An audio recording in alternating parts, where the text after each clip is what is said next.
Equity Market Outlook August 2023. The positive momentum seen in the last 3 months continued in July.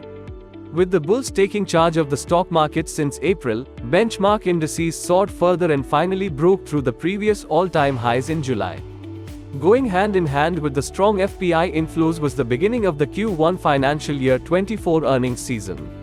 All indices scaled new lifetime highs. Prominently, the BSE Sensex crossed the 67,000 mark while the Nifty 50 inched close to the 20,000 mark.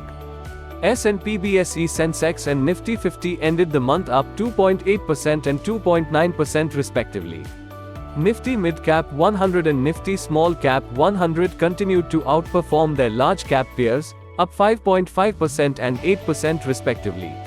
Market breadth continued to remain strong while volatility declined further over the month.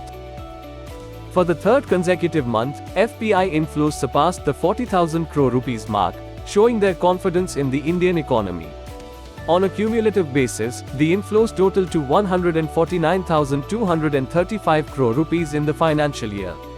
Financials, automobiles, capital goods, real estate and FMCG continue to attract the bulk of FPI inflows.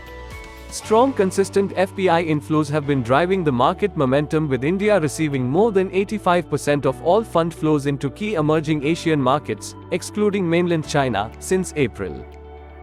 On the macroeconomic front, the economy was impacted primarily by rising vegetable prices that pushed headline inflation up to 4.8% in June. In the monetary policy meeting to be held on the 8th to the 10th of August, we widely believed that the central bank would keep interest rates on hold even as inflation could touch 6% in the next 2 months. Separately, industrial production grew by 5.2% in May vs 4.2% in April, led by infrastructure and capital goods. Separately, other indicators remained mixed to positive, but monsoons picked up and across regions, rainfall reflected an above normal trend. A below normal monsoon could impact food prices. A suitable macro scenario bodes well for rate sensitives and sectors with structural drivers such as automobiles, infrastructure, capital goods and financials.